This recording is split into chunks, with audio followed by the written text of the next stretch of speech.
João capítulo 9, a partir do verso 1, lemos assim: Caminhando Jesus viu um homem cego de nascença, e os seus discípulos lhes perguntaram: Mestre, quem pecou, este ou seus pais, para que nascesse cego? Respondeu Jesus: Nem ele pecou, nem seus pais, mas foi para que se manifestem nele as obras de Deus. É necessário que façamos as obras daquele que me enviou enquanto é dia. A noite vem quando ninguém pode trabalhar. Enquanto estou no mundo, sou a luz do mundo. Dito isto, cuspiu na terra e, tendo feito lodo com saliva, aplicou-o aos olhos do cego, dizendo-lhe: Vai, lava-te no tanque de Siloé, que quer dizer enviado. Ele foi, lavou-se e voltou vendo. Então os discípulos e os que dantes o conheciam de vista, como mendigo, perguntavam: Não é este o que estava sentado pedindo esmolas? Uns diziam: É ele, outros: Não, mas se parece com ele. Ele mesmo, porém, dizia: Sou eu. Perguntaram-lhe, pois: Como te foram abertos os olhos? Respondeu ele: O homem chamado Jesus fez lodo, untou-me os olhos e disse-me: Vai ao tanque de Siloé e lava-te. Então fui, lavei-me e estou vendo. Disseram-lhe, pois: Onde está ele? Respondeu: Não sei. Amém, meus irmãos? Só até esse momento, só até esse ponto do texto. Jesus está passando, vê um cego, e os discípulos ficam curiosos. A Bíblia diz que não foi um que fez a pergunta, que foi mais de um, discípulos no plural. O que mostra que provavelmente surgiu entre eles uma divergência. Eles queriam saber de quem era a culpa. Eles queriam saber por que aquela pessoa tinha nascido cega. No meio dos judeus existia a crença, se um ser humano nasce cego, foi uma coisa que o próprio Deus colocou nele. Então existia sobre aquele homem, supostamente, um castigo de Deus. E uns discípulos estavam se perguntando: isso aí deve ter sido os pais dele, aprontaram alguma coisa e o filho foi castigado. Outros diziam: isso aí deve ter sido ele mesmo. Eu não sei como é que uma pessoa nasce cega. E alguns vão acreditar que na verdade foi aquela pessoa, tipo, Deus já sabia que ele ia aprontar, deixa eu cegar ele logo, né? Ou, hoje em dia tem aquelas pessoas, né? Nessa época para o lado do Oriente tinha muito isso também, pessoas que acreditam em karma, em reencarnação, e que a pessoa faz uma coisa nessa vida e ela vai ter que pagar pelos pecados dela na outra vida. Pensa que miséria, né? O tempo todo a pessoa ali tendo que pagar pelas coisas que Jesus já pagou por ela. Irmãos, o fato é que surgiu essa disputa. E esse início ele é importante para a gente perceber uma coisa em nós. Uma coisa chamada religiosidade, que a gente não gosta de admitir que tem. Pelo menos o pessoal daqui da nossa igreja, que aprendeu o que isso representa, como isso pode ser perigoso na vida da gente. Há anos que a gente aprende como a religiosidade é perigosa, mas o fato é que cada um de nós, em um nível ou outro, nós temos sim um pouco de religiosidade em nós. Porque o religioso, ele olha com um olhar não de misericórdia, mas ele olha com um olhar de julgamento. O religioso, ele vê um problema acontecendo. Presta atenção para você ver com clareza se você, de alguma forma, se parece com isso. O religioso vê um problema acontecendo, ele quer saber, não como resolver, mas ele quer saber de quem é a culpa. Quem é o culpado por isso que está acontecendo? E o religioso, ele ainda é expert em achar pecado na vida dos outros.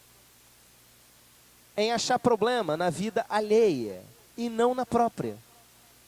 E meus irmãos, quando a gente olha para esse texto, e a gente que entende um pouquinho de como que algumas coisas se perpetuam na família, a gente sabe que é verdade, uma pessoa ela peca, ela traz problemas sobre si. Num primeiro momento não seria problema, de repente até esse tipo de raciocínio, não é? Alguém pecou realmente, atraiu algo. Eu já vi muitos e muitos casos de um problema, uma abertura que os pais deram, aquilo realmente recair sobre os filhos, consequência direta. Mas meus irmãos, o olhar de Jesus é totalmente diferente.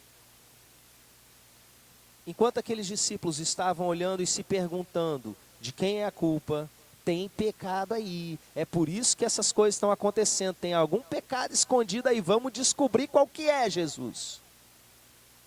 Jesus olha e fala assim: não foi ele que pecou, nem foram os pais dele.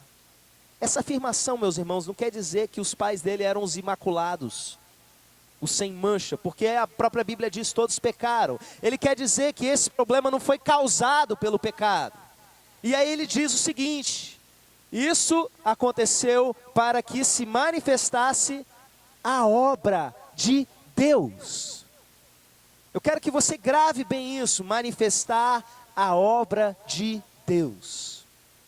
Muitos problemas que nós encontramos ao longo da vida, eles servem unicamente para isso, para manifestar a glória de Deus. A glória não, perdão, a obra de Deus. Por que a obra de Deus? Se você procura no próprio Evangelho de João, você vai ver alguns momentos Jesus falando a respeito da obra. No capítulo 6, se não me engano, ele vai explicar com todas as letras o que ele chama de obra de Deus. Quando ele se refere à obra de Deus, ele fala assim: a obra de Deus é que vocês creiam naquele que ele enviou. A obra de Deus é fazer com que as pessoas creiam no próprio Jesus. Quando Jesus está ali na beira do poço, conversando com a mulher samaritana, e os discípulos chegam, os discípulos oferecem comida para ele, os discípulos tinham saído para comprar comida. Jesus vira e fala assim: eu tenho uma comida que vocês não têm. E ele explica para os discípulos: a minha comida é fazer a vontade daquele que me enviou, fazer a obra dele. Deixa eu ler com todas as letras aqui o que ele diz, para eu não falar com as minhas palavras. A minha comida é fazer a vontade daquele que me enviou e fazer a sua obra. E fazer a obra dele por quê, meus irmãos? Porque ele estava ali evangelizando uma mulher. Ele estava ali ganhando uma pessoa, resgatando uma mulher que estava perdida, com uma sede espiritual terrível. Ele apresenta para ela a água, que se ela beber jamais terá sede. Ele apresenta o próprio Messias, ele mesmo, ele diz: sou eu. A obra que nós precisamos manifestar é justamente essa, meus irmãos: fazer com que Jesus seja conhecido pela pessoa, fazer com que a pessoa seja evangelizada pelo Evangelho de Jesus. Então, meus irmãos, a gente vai encontrando problemas à torta e à direita ao longo da vida. E cada um deles, você tem a oportunidade de olhar de maneira religiosa, de olhar perguntando quem é a culpa, de olhar querendo saber quem foi que pecou. Ou você tem a oportunidade de olhar como Jesus e dizer: essa é uma chance, essa é uma oportunidade de eu manifestar a obra do meu Pai. Quando Jesus cura aquele homem, o Evangelho de João não chama simplesmente de milagre. Eu já disse isso algumas vezes aqui para a igreja, chama de sinal. Porque um sinal carrega uma mensagem, tem um significante, um significado. Ele está carregando uma mensagem ali, porque esse homem foi curado. Milhões de pessoas creram, meus irmãos, porque não foram só daquela geração que foram impactados, que viram um cego de nascença tornar a ver. João capítulo 9 ficou escrito por todas as gerações depois disso. E Jesus manifestou a obra do Pai. Alguém chega para você pedindo um prato de comida. Você tem a chance de ficar julgando a pessoa. O cara não quer nem trabalhar. O cara está aí simplesmente fumando pedra, vai pegar o meu prato de comida, vai trocar por alguma coisa. Mas você tem a chance de manifestar a obra de Deus. De chegar e dar um prato de comida, um marmitex, não é do baratinho não, do melhor que você puder, porque é a obra de Deus que você tem que manifestar. O texto que a gente acabou de ler, Jesus diz: é necessário que nós façamos a obra de Deus. Não é uma coisa que é prerrogativa unicamente de Jesus. É uma coisa que os discípulos de Jesus são envolvidos, são chamados para fazer, meus irmãos. E vai chegar um momento que a noite vai chegar sobre a sua vida. Importa que façamos a obra do Senhor enquanto é dia. A noite vem quando a gente não pode trabalhar. Vai chegar um momento da sua vida que a noite vai vir. E você não vai mais poder fazer as coisas que você faz hoje. Você pode ir até para a presença de Deus. Mas tem certas coisas que você só tem a chance de olhar aqui, meus irmãos. Aqui. Cada situação que você encontrar pela vida, pense. Eu preciso, a partir disso, mais importante que ficar perguntando por quê, de quem é a culpa, quem fez, quem deixou de fazer. O importante é que você manifeste a obra de Deus. Eu me lembro anos atrás, numa aula de escola bíblica, estudávamos um texto sobre idolatria e um irmão aqui na igreja, ele virou e começou a falar mal do Nordeste. E ele falou que Deus castiga aquele povo com seca, por causa da idolatria que existe ali do povo. Porque ali no Nordeste eles estão adorando o Padim Padiciço e outras entidades. E por conta disso o povo é castigado com seca. Esse é o olhar religioso. Esse fim de semana eu ouvi um pastor contando para mim que ele juntou com outros irmãos e abriu um poço no Nordeste. Esse é o olhar daquele que manifesta a glória de Deus, a obra de Deus. Ele olha, esse povo está passando sede. Ele não quer saber o culpado. Ele vai lá, vai juntar R$3.500, R$4.000. Vamos abrir um poço lá no Nordeste. Pronto! A obra de Deus foi manifesta. Chegou alguém com depressão para você reclamando da vida. Ao invés de você julgar a pessoa e dizer que aquilo é uma frescura, que ela está pecando na vida dela, por isso que ela está recebendo aquilo, vai emprestar seu ouvido para ela, vai dar uma palavra de conforto, vai abraçar, vai orar uma oração de poder, de fé, decretando uma reviravolta na vida daquela pessoa, vai manifestar a obra de Deus. Aí a gente não gosta de dar dinheiro, porque o morador de rua que está pedindo dinheiro, muito provavelmente, ele não vai pegar aquele dinheiro para comprar o pastel que ele disse que vai comprar. Ele vai pegar para juntar mais um troquinho e fumar mais uma pedra. E a gente começa naquela assim, eu trabalhei, vou dar o meu dinheiro para o cara fumar pedra. Eu vou estar ainda colaborando para o pecado, presta atenção. Na sua mão há uma semente missionária. R$2, R$20 e até R$200 não vai fazer você mais pobre. Mas é a oportunidade para você virar para a pessoa, toma aqui, agora deixa eu orar por você. Irmãos, um crente disposto a manifestar a obra de Deus, botando a mão na cabeça de um morador de rua, e decretando uma mudança de vida, e orando. A experiência mostra para a gente que ao final da oração, essas pessoas vão estar impactadas, vão estar chorando, vão estar contando, eu estou desviado da igreja, eu preciso voltar. Manifesta a obra de Deus, aproveita cada oportunidade que você tiver. Tem alguém reclamando da vida porque está doente, vai lá e cura essa pessoa. Não deu conta de curar por uma limitação de fé ou por entender que é um processo que Deus está fazendo na vida daquela pessoa. Manifesta a obra de Deus do mesmo jeito, dá conforto, dá amor, dá apoio, mostra misericórdia.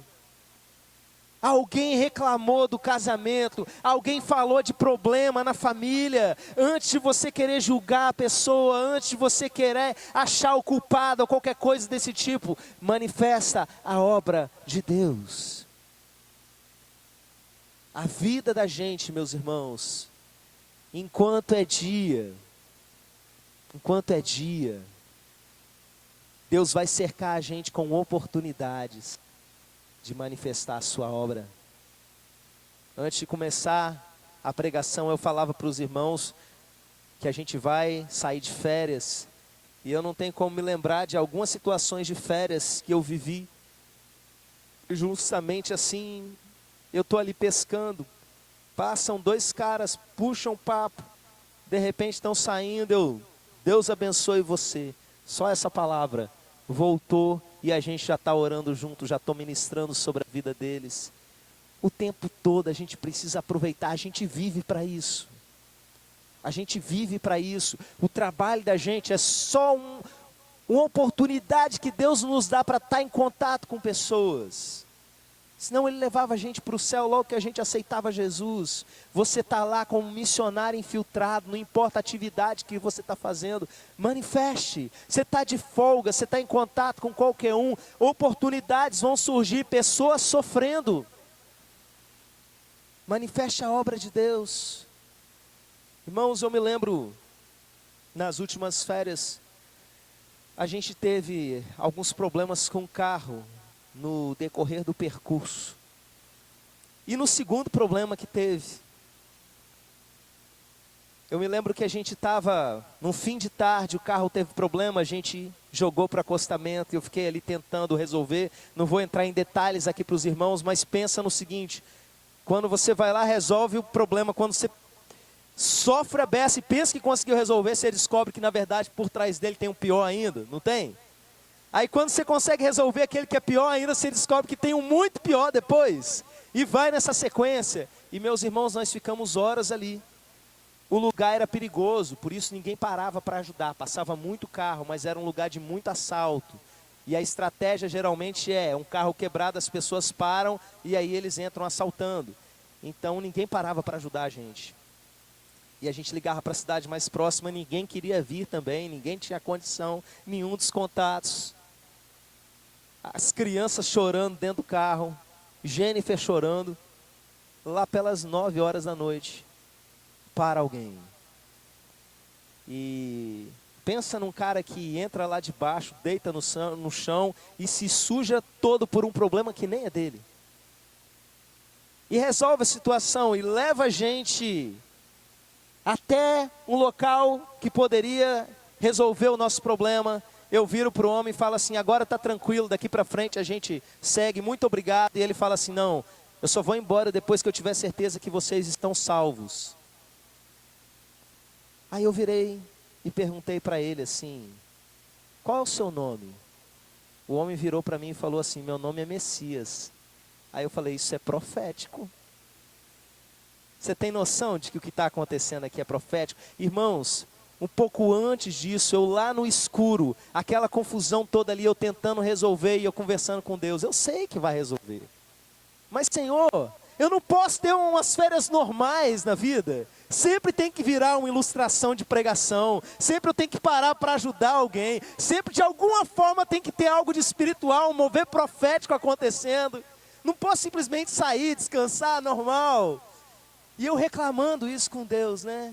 E de repente o cara vira para mim e fala assim: meu nome é Messias. Aí a Jennifer vira e fala assim: pouco antes do Senhor aparecer, eu pedi para Deus enviar um filho dele para ajudar a gente. Eu pronto, um filho de Deus, se chama Messias. Aí eu meti a mão no bolso.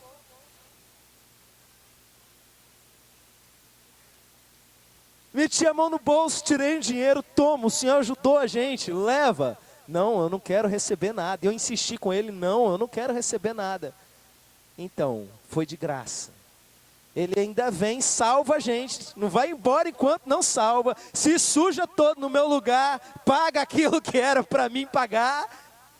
Não quer receber porque foi de graça. O nome dele é Messias, um filho de Deus. Aí eu viro e falo assim: eu sou pastor, deixa eu orar pela sua vida. Amém. O senhor tem alguma religião? Eu não tenho religião não, mas a minha esposa é evangélica. E na hora bateu na minha cabeça: Jesus não tem religião, mas ele é casado com a igreja evangélica. Eu botei a mão ali sobre o ombro dele, e com toda a unção que o Senhor confiou a mim, eu ministrei bênção na vida daquele homem, meus irmãos. E eu tenho certeza, convicção, de que a gente passou aquele aperto todo, tanto porque Deus queria realmente algumas coisas, que a gente vivesse essa história, que gerasse isso tudo, que fosse uma representação profética do Messias. Mas aquele homem chamado Messias, aquele baiano ali, ele precisava que a gente orasse por ele. Eu tenho convicção disso, como muitas e muitas outras coisas que vão acontecendo. Tenha um olhar espiritual sobre a vida, não um olhar religioso. Tenha um olhar que o tempo todo Deus está fazendo a obra dele nesse mundo. A gente só precisa se juntar a ele.